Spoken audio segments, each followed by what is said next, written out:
From Edmonton, Alberta, it's Furry Tonight. Tonight's guest, Waggery Costumes founder Acai, Furry Convention Chairman Thallanor, Lion of the Corn Nbowa, and Canada's star coyote goalie Cainen McGuffin. And here's your host, BC Breakaway. Welcome to Furry Tonight for August 7th, 2021. I'm your host, BC Breakaway. Thank you so much for joining me today during this Furry Day here. And I'm thrilled to be able to bring you 4 fascinating interviews from 4 great guests who I interviewed over the last several weeks. So let's get right into it. Our first guest is Thallanor, Conchair Furry, and I caught up with him in his backyard.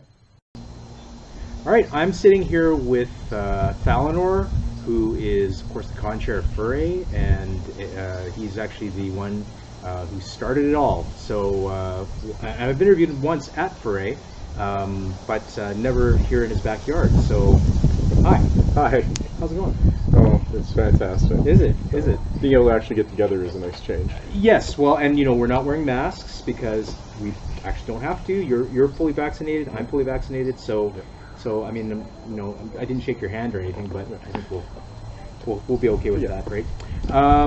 So we, of course, are doing Furry Day when this airs today, because we could not have a con again this year. Yeah. That's 2 years in a row. Yeah. I don't think if we had gone back to the beginning of the pandemic, we would have thought that we'd miss 2 years. I think we were all pretty sure that we were going to miss the 1 year. Yep. So the second year was kind of a surprise. What's sort of been your sort of way to keep going and sort of keep thinking about what we're going to do when we finally get back to having cons next year? I mean, in the beginning, I was overly optimistic that things were going to just continue as they were. We might miss the year, but we'd still have meetings and whatnot. But I think we determined pretty soon, or pretty early into the pandemic, that having regular meetings was going to be a little bit too much. I mean, it's bad enough with what was going on. Even virtual meetings were asking a lot. So in the very beginning, thought, it'll be fine. But as it drug on and on and on, especially in the past year or so, it's been a lot of those, kind of getting back to basics, reaching out to like Fallout and some of the others that were there from the very beginning, kind of trying to get some ideas, try to keep that momentum going. And it was an eye opener, because the more I had time to think about things, the more I started thinking, there's ways we can do things up a little bit more. I think as time went on, I started to realize more and more that some of the stuff that, like, especially the panels, things like that I was doing, were starting to get a little stale. So that's where, the more the time went on, the more difficult it was to try to come up with ways to keep people interested. Social media can only do so much. And I mean, we've got a great social media team, but you have to give them stuff to do, and that was difficult. But it was, I guess, closer to the beginning of this year, a little bit more into spring. So we started to have, the meetings, even if it was touching base with our staff chat. But yeah, it's been difficult. Ain't gonna lie. Like, it's been really difficult to remain optimistic throughout all of this. I suppose compounded a little bit more when you see other events that are getting ready to resume, and you just kind of hear, because we missed it by the skin of our teeth. Right. Well, I guess technically, based on the rules, we could have actually had Furry here, because as of July 1st, everything was pretty much back to normal. Yeah. But obviously, that didn't give enough time for people to plan. I think there's been a lot of hesitancy. Yeah, like it's a matter of planning. It's also a matter of anyone from outside of the country wouldn't be allowed. Right. But I think it also comes down to the point where you have to do what's best for people in general. I mean, yeah, for the con, sure, it would have been fantastic to have opened up, and even if it was a limited audience. But even I cringe when I see some events that are opening, especially the really big ones, because I mean, I understand a lot of them are forced to it by contract, but it still makes it really uncomfortable to see. But, so yeah, I mean, technically we could have potentially put something on, but I think really it comes down to doing what is, you know, best for the guest experience. Mm-hmm. What do you look at from a legacy perspective? If you go back and you say, you know, you look back at the beginning and you look at where we are today, what is the legacy of Furry? I think something that is distinctly like Canadian. That's always been the big push, is that Canadian influence kind of throughout, but also just kind of the off the wall programming and just the quirks you find with the event. In earlier years we had events like how to blank blank with blank, and it was a parody panel based solely on the prevalence that at most cons you'll have, like, and no offense to events that are doing this, but you have like intro to watercolors, or, you know, drawing 101. And so we thought, you know, it's been so overdone, and admittedly we have panels like that too. But you notice that I refuse to have any of our panels called anything 101. Yes. Right? Yep.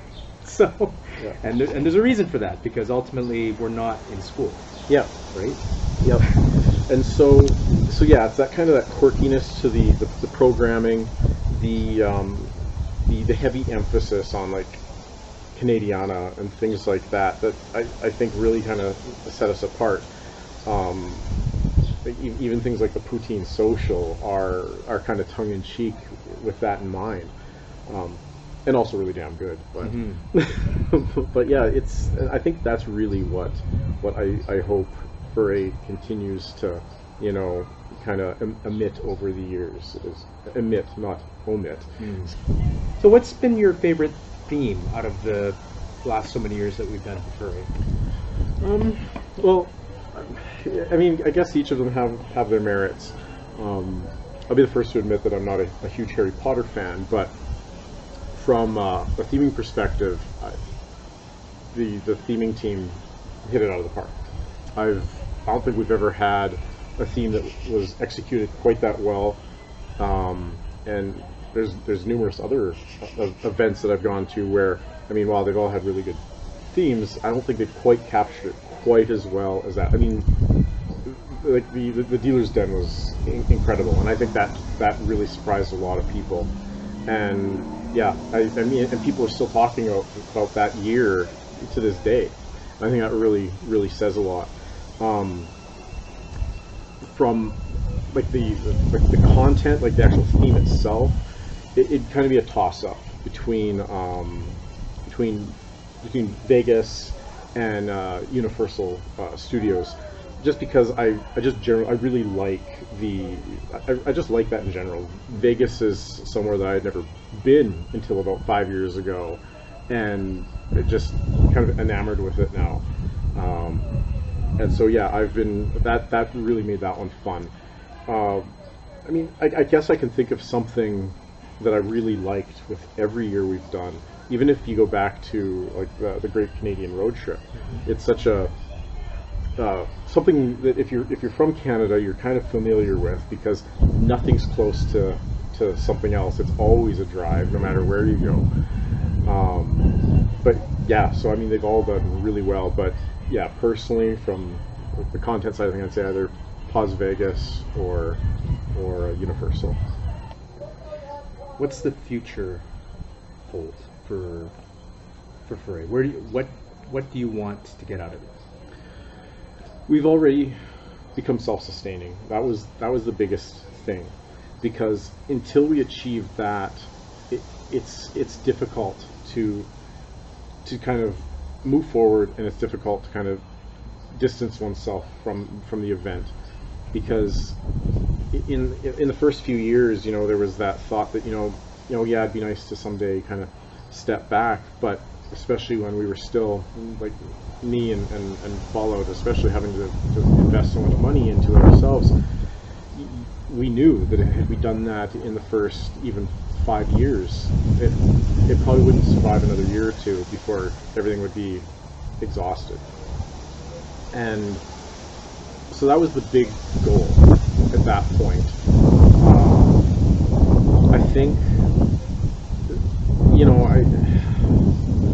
furrycons to a large degree, in forever really, but especially in recent years, have become just this huge numbers game.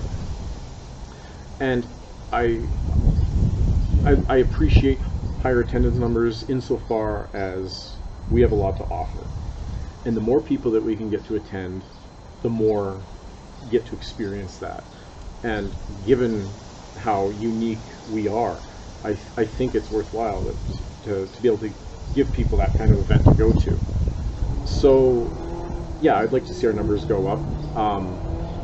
I know at one point, many years ago, we had joked that had we, ever someday reached, like, say, 1,500 attendees or 2,000 attendees, that'd be the time we would almost, like, we joked that we'd just kind of shut it down, because at that point it's no longer fun. I no longer quite feel that way. I mean, on the other hand, I also kind of have that knowledge or feeling that we're never going to get to that size. So it's something that you don't really have to worry about. But yeah, I think we've kind of got the event going where we want it to go, and I think we can keep maintaining that. I think we can keep the event going for years to come. Sometimes I wonder where the event will be in, say, 20 years. It's not unheard of. I mean, there's some events that have been around for 25 years, and they're still going. Others are spiritual successors of events that predate even that. What we're doing in that amount of time, or in that day, I don't imagine it'll be we as in me, because I believe by that, like 20 years from now, I hope I'm doing, like, nothing against furry, but I hope I'm doing something else. I'd be 70 almost. Yeah, geriatric at that point. Yeah. But yeah, it's, it is one of those things that I think, as an event and as an organizing committee, we kind of have to look at and kind of decide where we want to be. Because the other thing to some people don't realize, because we don't really bring it up a whole lot, is we do have, like, the board is a completely separate entity, which is they kind of just oversee the event. I think over time that might diversify a little bit. In fact, I think we've had some discussions that I think it makes sense to kind of separate the organizing board from the con proper, and the con kind of just, I wouldn't say runs itself, because it doesn't, but whoever is con chair, for example, that's their focus, is the con, which leaves the board to kind of do that more overarching, where should the organization be in 5 years or 10 years, and kind of take a step back, like, kind of just not really have their fingers in it. So yeah, I think you asked that question about where, I think we're going to be in 5 or 10 years, but I think it's one of those things that we entirely don't even know ourselves, and it is something that I think merits a lot of discussion, and it'd be wonderful to be able to tell staff or even guests, I've even thought of, it'd be interesting to actually be able to confidently say to guests that in 5 years, this is what we plan on doing. No intricate detail, but kind of give people an idea of where we're going, and the fact that we don't plan on going, just disappearing. So, yeah, I mean, it's an important question, but one that there's not any real clear answer to either, even though I suppose it probably should be. So, but with time, I think we'll figure that out. Well, hopefully we'll all be around to be part of that and see that, and help shepherd it to that extent. My guest has been Thallanor, the con-chair of Furry, member of the board of Canadian Anthropomorphics Incorporated. bet you a lot of people didn't know that actually is what it's called. And yeah, so we'll see you at Christmas for the and maybe we'll get you to eat something at that event again. Yeah, we'll see. Yeah. Eggnog is what we did at Christmas. Right. We've been trying to remember what it was that was done Right. at Christmas, and it was eggnog. That was pretty disgusting. Yeah, that was actually was really horrible. Yeah. So yeah, we'll see what the Christmas figgy party. pudding. It'll be whatever on figgy pudding for Christmas. How's that? Yeah. Or roast duck. I might know somebody that has some ducks. Okay. Yeah, just maybe. Right. So we'll see. Anyway, this has been Thallanor. We'll be right back. See you. I caught up with my next guest, who's in Colorado via Zoom call. So let's go to that interview with Acai. My next guest, you may know from when he got his first fursuit in 2015, the very popular berry-colored wild dog, Acai. Hi, Acai. How are you doing? Now, people probably know you because of the suit. I know you became quite a fan favorite back in 2015 when you got the suit, and a great story that comes along with how you got the suit, which we'll talk about in a little bit. But in the meantime, people probably may not also know that you are you're a lot more than just this purple dog, right? So maybe you can introduce yourself and. Hi. The human version of you. Yeah, I've ruined the magic. Yeah, well, you know what? You were poodling anyway, so some would say that you're already ruining the magic, right? So okay, so yeah, for those who don't know, you need to tell the story where this suit came from. Sure. I was going to say, ironically, in all the years I've owned this suit, I think I've only partialed that suit once. So. That's at a con or any event, I've only partialed it once. Every time it's always been full suit. I've been really strict on that. So, but okay. So you want to hear the story of where Acai came from? Yes, absolutely. I think everybody would. So it was kind of an interesting thing. I found Furry into 2013, and I was married at the time, and my wife at the time really didn't like furry, but it was one of those things that she probably researched it a lot harder than me. But once I got into furry, I started making friends, and I really, really quickly found some really, really neat people that I became friends with. One of the friends that I made pretty early on in getting into furry was Cyber, and Cyber of Made For You. And at the time, I didn't even really realize how much she was a maker or anything else like that, but I just, she was a really good person. We just connected, became friends. She had, and I was, I had a business, I was self-employed, and I was really trying to see what I could do to help her out. And she was, kind of saw me as a friend that could be able to give her some advice and things. So I helped her. I was trying to help her out as much as I could on things. But anyway, she was kind of curious about my world, and I was, very interested in getting into furry. And she'd even, offered to make me a suit, which to get a suit from her back then was amazing because, she just as she is today, she was booked up solid with work there. But that was in 2014, and I was wrestling with my marriage and trying to make things work, but it just rapidly wasn't. And after wrestling with it for quite a few months, it was like about 9 or 10 months, I finally, one day a friend of mine reached out to me. It was actually Wolverwolf, and he had was telling me that he was going to Free Week in Atlanta. This was back in April 2015. And it's like, hey, I'd love for you to come if you can. And it's just like, I always realized, like, this sucks. I'm living my life, but I'm not living my life. And I really wanted to see if the friendships and what I was experiencing, what I thought I was experiencing was real. And it was what I thought it was. So I decided, it's like, yes, I'm going to go to FWA. I'm going to go to this con and see what the heck it is.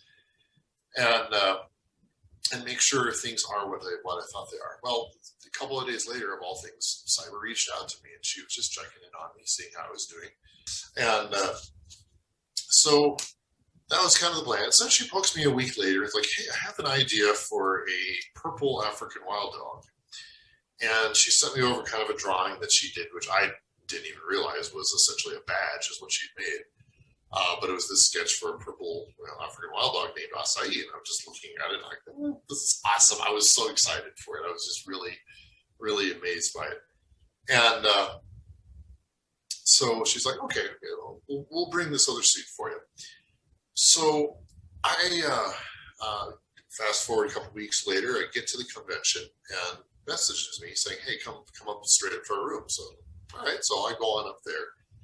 And she's got bags of suits that she's delivering to other people, and she gives me a bag like, here's that suit we were going to bring you so you could wear. And I was excited to see the suits. I reach in the bag and pull out the head, but it wasn't the suit I was expecting. It wasn't the loner suit that I was getting. It was Acai. And that was the first time I'd seen this suit, and it was the first time I saw the head. And she basically, her and the person that worked for her, pulled effectively from what I remember what her telling me. It was basically an all-nighter the night before the convention, and Acai was basically made in one day.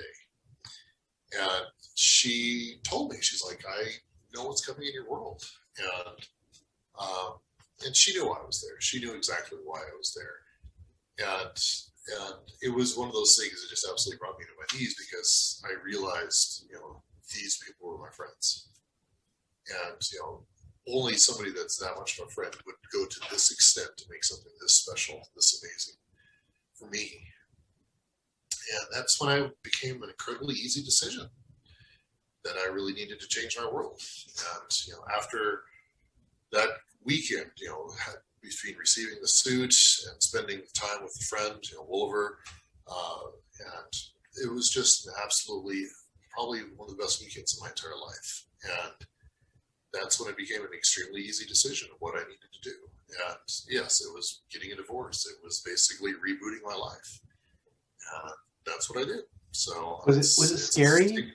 Was that part of it scary? I mean, you said you weren't really living your life, but I think it's easy just to live a life, even if it's not the life, just because it's sometimes easier. So was it scary? Yeah.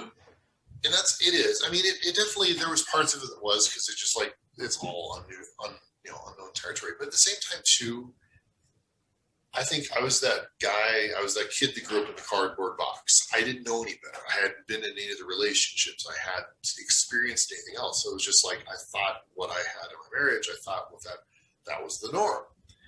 And I think what changed for me is when I got into furry and I started making friendships. And I started seeing, what these friendships were involving and how much more I was getting from friends, how much more attention, how much more attentiveness, how much more care I was getting. And then it was also the case of just looking at other people's relationships and seeing what those relationships had. And I was just realizing, it's like, I'm missing a lot of things. There's a lot of elements that are missing in my relationship. And that's when I began to get that perspective and see, it's like, wait a minute, okay, so once I made that decision, it was a very easy decision, like I said, but it was also very easy from the standpoint of realizing, it's like, I know what I'm leaving behind, and I know what I can get, what's out there yet that I have not experienced, that I can experience and achieve.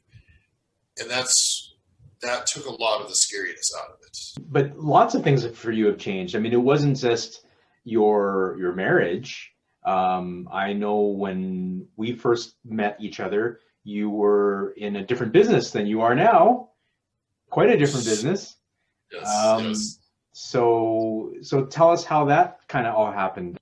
Well, I used to own a large format printing and graphics company for 23 years. And I was able to, keep the business and make it successful for a lot of years. But I was lucky enough to be able to find a buyer and sell the business. And so by the end of 2017, I was out of the graphics and printing business. And basically what I replaced that with was building fursuits. Right, which is kind of a different direction than most people might have decided to take on. There's always been a huge move towards this sort of kind of angry look, right? There's a lot of angriness in the fandom for some reason. There is.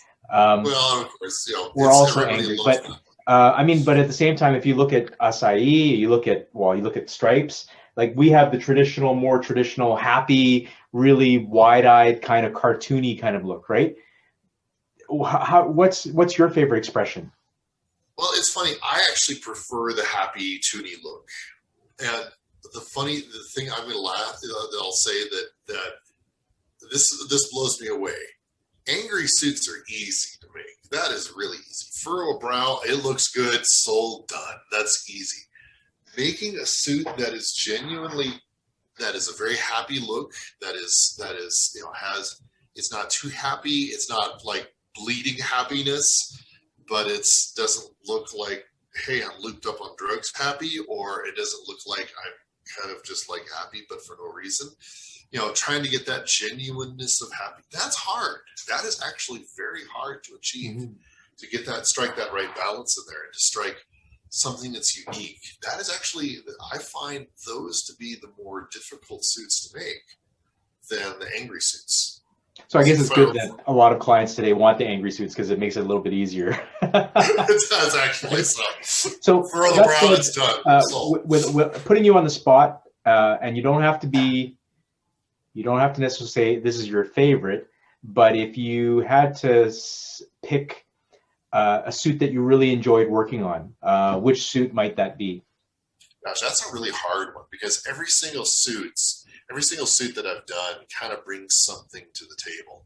And I mean, I got to say probably the suit that really, I would say was the most, oh my God, this just hit me like a ton of bricks of wow, it was actually the third head that I ever made, which was Mac Saber. And that was when I really just sat down. It's just like, okay, I've got to think through all of these factors here. And because you look at the suits and you try to understand, it's like, why does this head over here really popular? Why is it getting a lot of attention? Why is it so well liked? So I really sat down and spent a lot of time trying to pick that apart and trying to understand that. And I spent, oh my gosh, Mac's head, that head has easily, before I even hit print to start printing it, I probably had easily 100 hours in that head of just playing with the design and thinking about it. Mm-hmm. And it was really, for me, I knew it was, it's not just specifically all for his head, because a lot of that's going to be paid off over the long term with other heads that I do.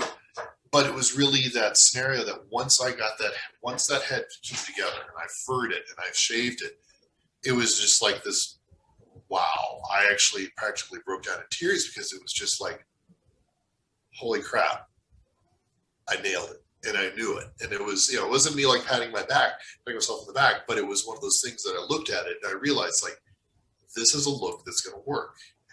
I managed to hit there was a few misses, but I managed to hit so many things that I was trying to achieve in finding that right look and establishing that. And I will be absolutely quick to say that suit is what put me on the map.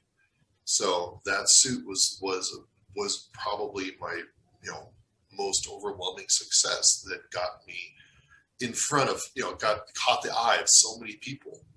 That's like, hey, I saw Mac. I'd love for you to build a suit. And that was really powerful. That was really amazing. So is there something is there a certain animal that you really want to build that you have not had an opportunity to do so yet? The only thing that I have not actually had come in that I wouldn't mind trying is actually a house cat. I've got big cats and things like that, but I've yet to actually see anybody request a house cat. And that, I think, would be a fun challenge. So, because I'd love to, speaking of angry suits, I'd love to make an asshole cat. I think that would be fun. Yeah, but that's what I'd love to make. I think that would be really fun to create a very, a cat that is just that personality. I think that's all cats. That's just naturally all cats. So anyway, thank you. Like I said, it's been wonderful talking to you again. We will have to do this in person one day at a con. Yes. We'll do Furry Tonight at a con and do this in person. But in the meantime, I'm hoping that I'll see you sooner than later. definitely. Well, I want to get up there and see Wolver, see you, and hang out. And God, I've been jealous of the trips that you both have been doing together. It's like, I want to be there. I know. Well, I mean, just get ready to climb mountains, because that's what Wolver likes doing these days. So a lot of mountain climbing. Well, Acai, please take care of yourself. Be well. I want to make sure that we're both nice and healthy when we see each other finally. Yes. I wish you continued success with all the stuff that you're doing. All right. Thank you so much. Thank you for having me on here tonight. This was great. I really enjoyed this. Wonderful. All right, everybody. That's Acai. Good night. Good night. Thank you. Many of you know my next guest as a red shorts wearing lion. I know him as a friend, and I caught up with him at his home in Iowa.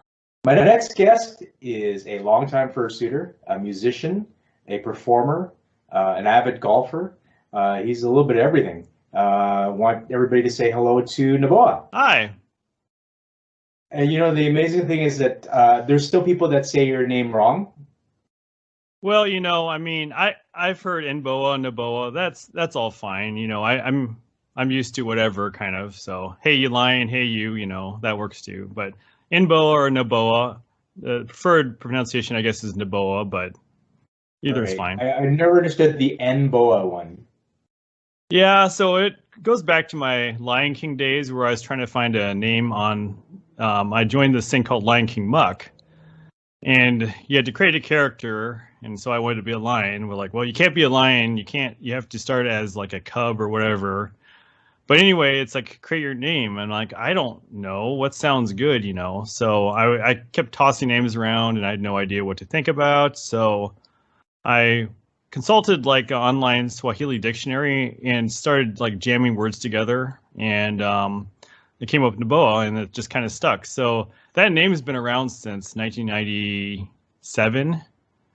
But it actually became integral with my fursona probably in 2001, kind of when I joined the fandom. That's a very long time. I mean, most people I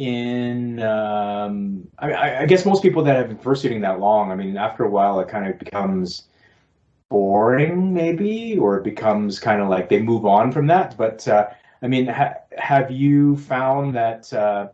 Has your excitement or your interest in fursuiting waned at all over all these years? Oh, it definitely it goes up and down. Obviously, I remember in 2005 when I was dating my partner at the time. This was MFF 2005, my first hotel con. He had a fursuit, and it looked like so much fun. He was running all over the place, running around like a lunatic. And I'm like, gosh, I bet that'd be a lot of fun to do. And also back then, there weren't many fursuiters. You could probably count on two paws how many fursuiters were around at the time. So in 2006 is when I first debuted mine, and I just went like, oh my gosh, this is the best thing ever.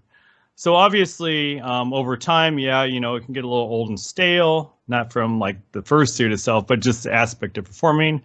But there's a lot of other things you can always do too. I always said that performing in public is so much better because you get natural reactions from people. You get this, wow, look at that guy, or like, okay, I don't know what to do with you, you know. But all these just genuine reactions, while at a furry con, it's just like, oh, hi, Nbowa, you know, give me a hug, sure. Okay, there you go, you know, okay, take a picture.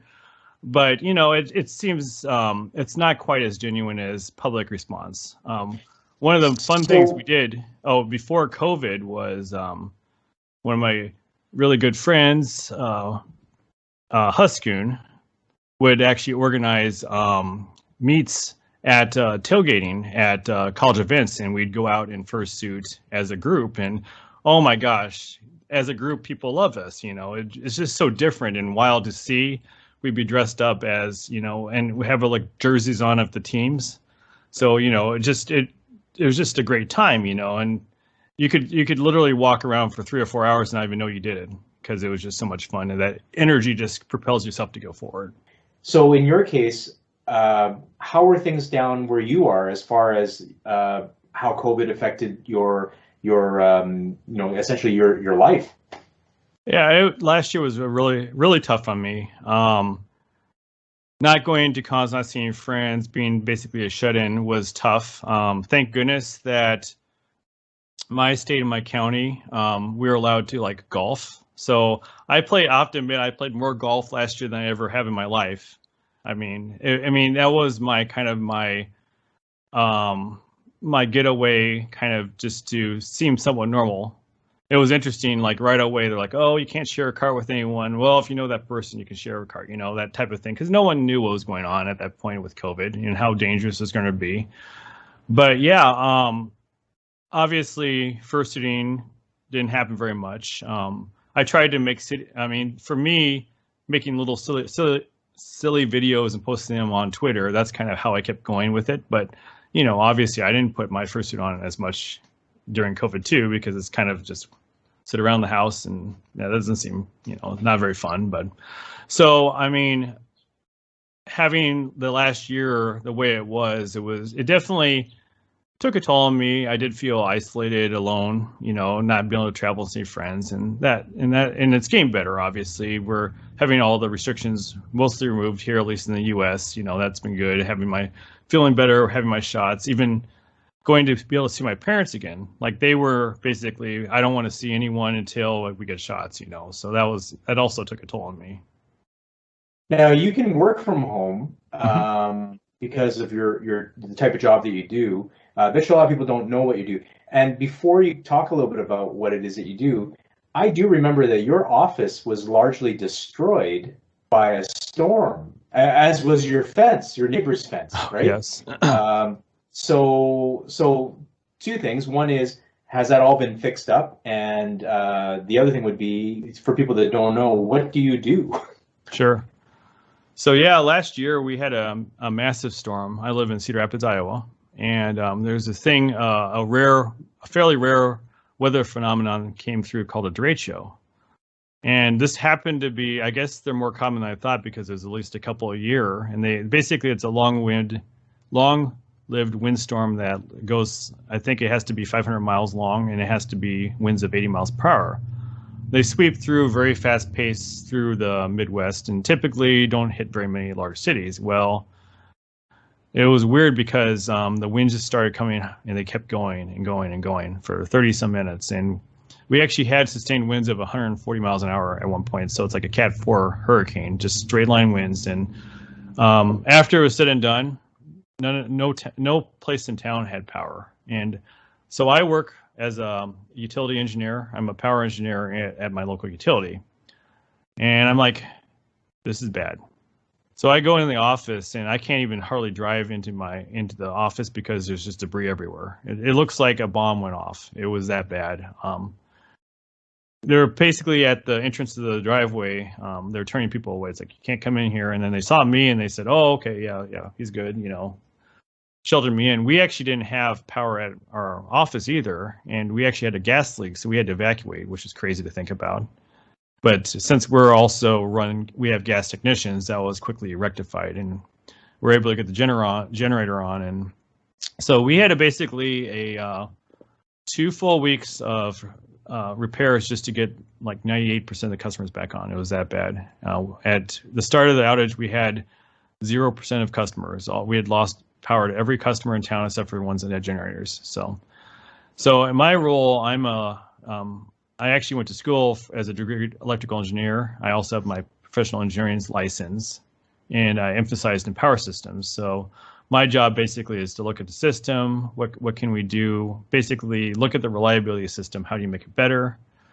And obviously, in this situation, it was basically we had to print out maps. I think we got, I want to say 80 crews in from all over the country. And they just worked on small little areas of town and got things strung back up so we get the power restored as much as possible. I actually was working with a crew from Nova Scotia. They'd come from a hurricane and once beelined it to Iowa, hearing about this. But every crew I talked to, Michigan, Minnesota, Missouri, they'd worked hurricanes. They said, never seen anything this bad. What are you looking most forward to as things start to open up and things start to become more normal again? What are you looking forward to most? I'm definitely looking forward to seeing friends again and traveling again. But yeah, I mean, I'm going to be going to Megaplex here. I guess it's really the first big con that's going to be happening, and hopefully, they did a limited number of tickets, and they sold out. So I hope that really goes okay, because I think that's going to be a model to what other furry cons do from here on out. So how about I ask you some quick questions and you tell me, well, your quick answers to them, right? Okay. Right? Uh-oh. So, it's like this first thing comes to mind. Ready? Are you ready? Okay. Okay. Favorite con? Favorite con, MFF. Favorite memory at any con? Have to be, honestly, the first con I went to Camp Furl. I mean, just being the first con, but it was out in the wilderness, and I loved being outdoors. But they had this massive bonfire with a laser light show going from like midnight to 6 a.m. And we were in this little park that no one else around for about 10 miles. So we were able just to be all alone and just dance like lunatics all the way till sunrise. I mean, that was just absolutely amazing. Favorite food? I know you might be on a diet, but if you could eat whatever, whenever, what's your favorite food? I have too many foods. It just depends on the day. I mean, I love about all foods. So, like my least favorite food would be like durian or something like that. But I mean, I just love so many foods. It's hard to pick one. What do you like to drink? Right now I've been drinking a lot of. I mean, Long Island's margaritas are a good standard. A lot of beers. I like porters, and I like stouts, if they're not coffee. Do not like IPAs. IPAs are the devil. So, favorite fursuit maker? Favorite fursuit maker? Depends on the style, honestly. If you're looking at Toonie, you're looking realistic. You're looking at canines, felines. I mean, there's so many out there now, and there's so many I've never even heard of now. It's crazy, Okay, well, let's ask it a different way. Fursuit maker that you'd like to get a suit from? I've always thought about like Made for You. I mean, that's kind of a standard go-to. Favorite place to go on vacation? I love Australia, for sure. I always love Ireland. So those two places I would always go to again. So now that things are starting to open back up and things are going to go back to normal, and you're looking forward to cons and be able to see friends and stuff like that, has it made you sort of think about what the furry fandom kind of means to you in general? Like, what do you feel about the furry fandom in general? So I really do. I really cherish like the people I've met in the fandom. Like if the fandom went away, I would still hope that I could be friends with a bunch of people, But I don't. I actually feel like I'm at the point where, I mean, I love cons, but if cons didn't exist, I could probably just be fine. I could organize small little get-togethers and hang with friends and just be just as good off. So. But I guess I will see you in December, hopefully, and I won't go to your room party. You don't really normally anyway, so. No, I don't. I'll just sort of stick my head in and wave and then sort of be done with it, right? But yeah, I look forward to seeing you again after a very long time. And I hope you and your family are good, stay healthy. And like I said, I'll see you in a few months. All right. Well, thank you for opportunity to talk with you and interviewing me. So it's been a pleasure. All right, everybody, this is Nbowa. My final guest of the evening is Kanan McGuffin. I caught up with him from his home in British Columbia. Hey, everybody, welcome back. We're going to be sitting here with Kanan McGuffin. He's a filmmaker, he's a fursuiter, he's a hockey player, and an all-around great guy. So, hey, everybody, welcome to Cainen McGuffin. Hey, Kanan. Hi. How's it going? Oh, going really good, really good. Trying to beat the heat in DC. Is it crazy hot where you are?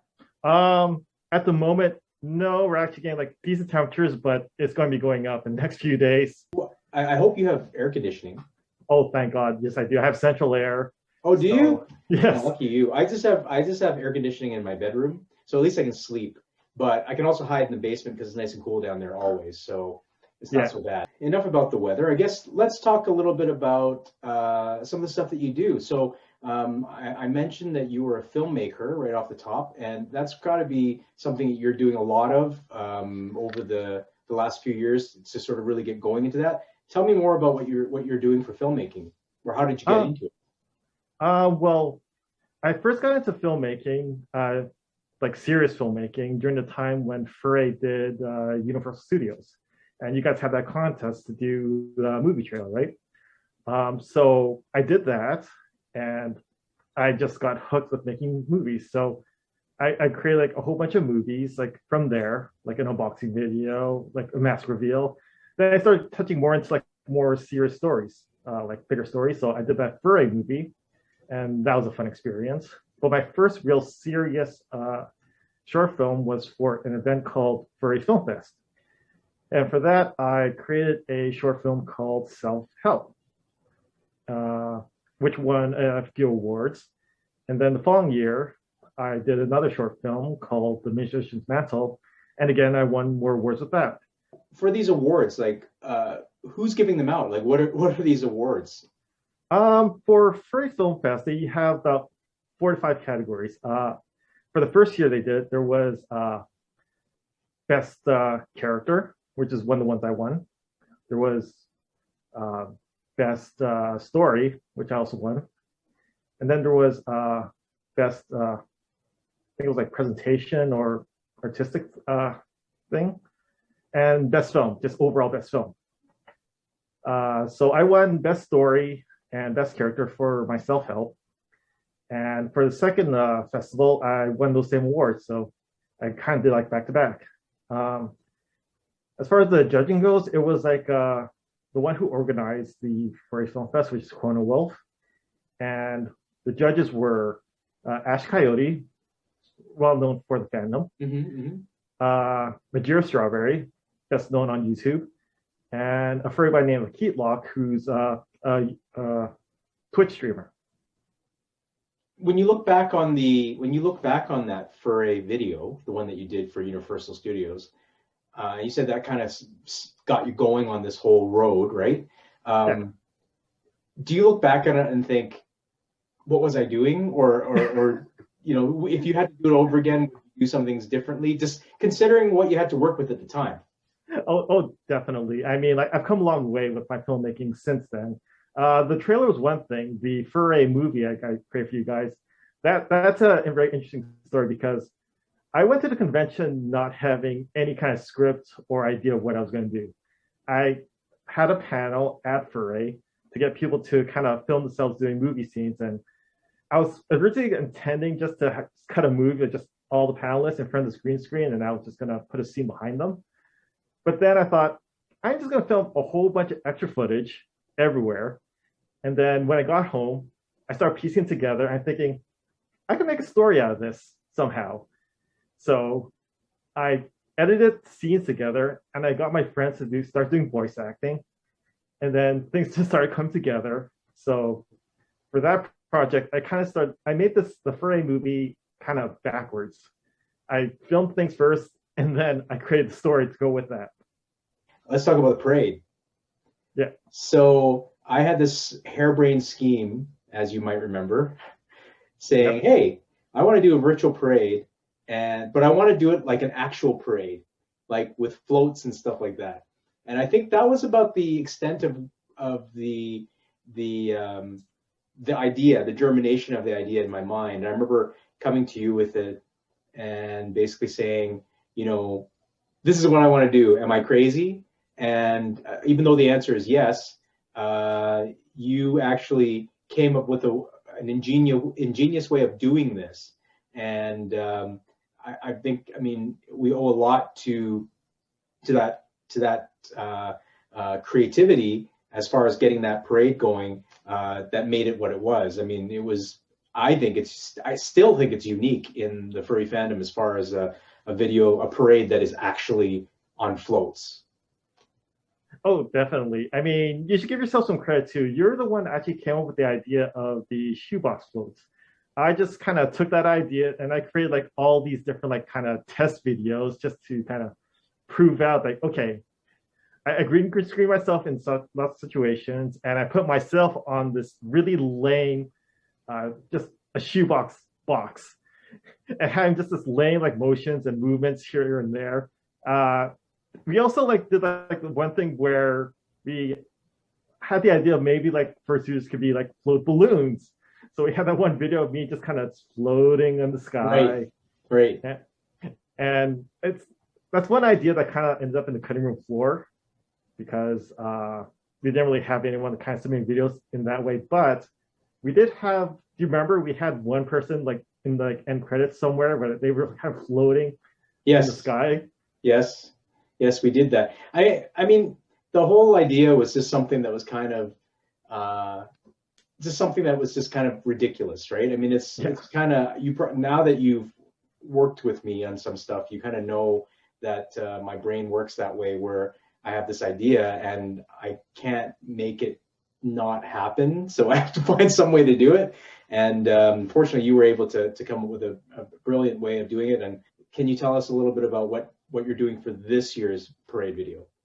So for this year's parade video, first things first, I want to dress up the background a little more, because last year it was kind of just a plain image and nothing was really happening behind the scenes. So I decided I wanted fireworks in the background. So that was the first thing I wanted. Second thing I wanted was to dress up the parade floats and give them more theming that's relevant to furry. So we still have the standard shoebox floats still, but we also created some very impressive kind of 3D floats to overlay onto the parade route. Big shout outs to Darksid.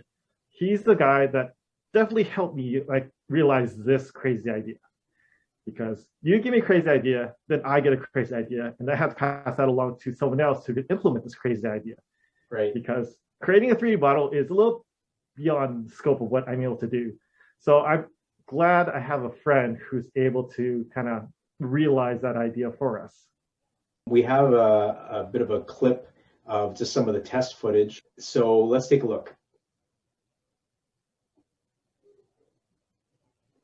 So that's pretty impressive. I mean, really, it's so weird to see. I mean, we know everybody's talking about VR and all that kind of stuff, right? So this is kind of like that, but in a way better, because they're the actual suitors on top of these virtual floats. Yeah, it's a bit of a fusion with like green screening fursuiters on top of these 3D floats, also kind of overlay on top of the static image with like these fireworks special effects happening in the background. So it's been a very interesting process of compositing these shots to make them look like they actually like fit together. So of course we're doing a virtual parade because we still had no con this year. So we skipped 2020, 2021. Our next in-person con will be 2022. What are your plans for cons going forward? I mean, I assume you're coming to Furry 2022, but like what other things are you planning? This year I'm most likely not going to be going to any cons. This year being 2021. 2022, there are basically two cons I generally attend: Vancouver and Furry, because they're both like local Canadian cons that are within driving distance. I would like to kind of maybe go to some of the other ones. Like in Seattle, there is Anthro Northwest, which looks really interesting. And I would love to go to Infernal Equinox at some point too, because that's the other big Canadian con, right? Really, with Furry, I mean, we've kind of brought you in as our main video guy, mainly because you're very talented with a lot of the video type stuff, the editing and all that. So what do you think we'll see at Furry for 2022 as far as sort of video and filming and things going on? Well, one of the projects that I'm hoping to complete for Furry 2022 is the Furry Documentary, which will document the history of Furry for the past 10 years, because this will be your 10-year anniversary coming 2022, correct? Right. So I'm hoping to get lots of interviews, lots of footage of the older cons, and just tell the story of Furry from its initial conception to where it is today, and the struggles and challenges you guys had to face up until then. And I think it'll be a very informative documentary. And I've never done a documentary before. It's always been on my list to create one. So I'm happy for the opportunity to create this documentary for you guys. So how, if people have, you said you were looking for a lot of footage.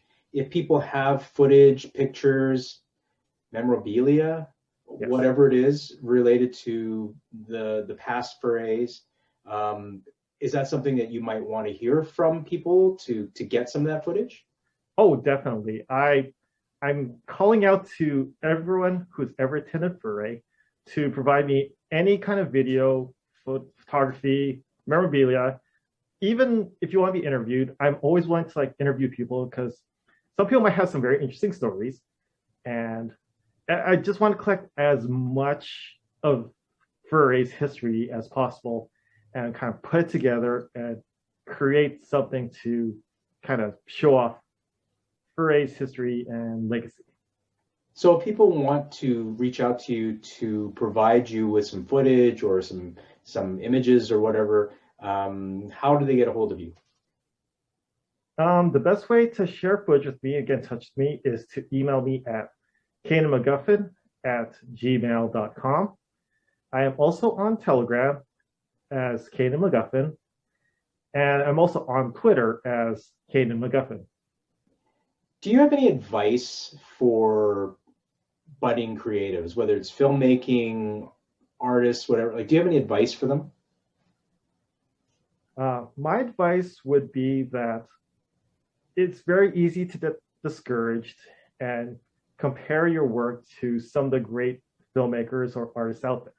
And as much as you want to be really good right away, chances are it's going to be really tough and it's going to be really rough for your initial stuff. But if you stick with it, learn things along the way, and always remember that you should just create things that makes you happy, makes you proud. And something that's kind of expresses an emotion that you have. It's like with any kind of creative pursuit.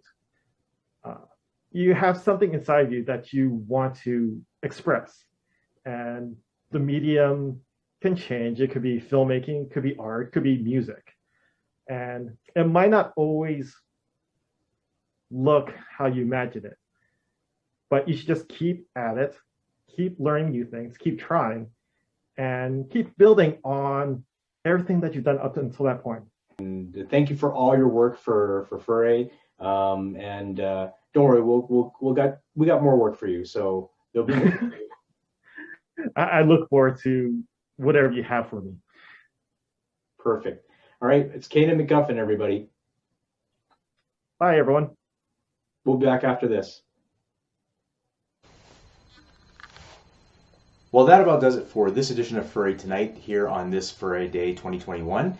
I want to thank my guests, Cainen McGuffin, Acai, Nbowa, and Thallanor. Thank you all for joining me and continuing to support Furry and the events that we put on. And we hope to see you at the Christmas party, the Christmas extravaganza in December. For now, good night, everybody.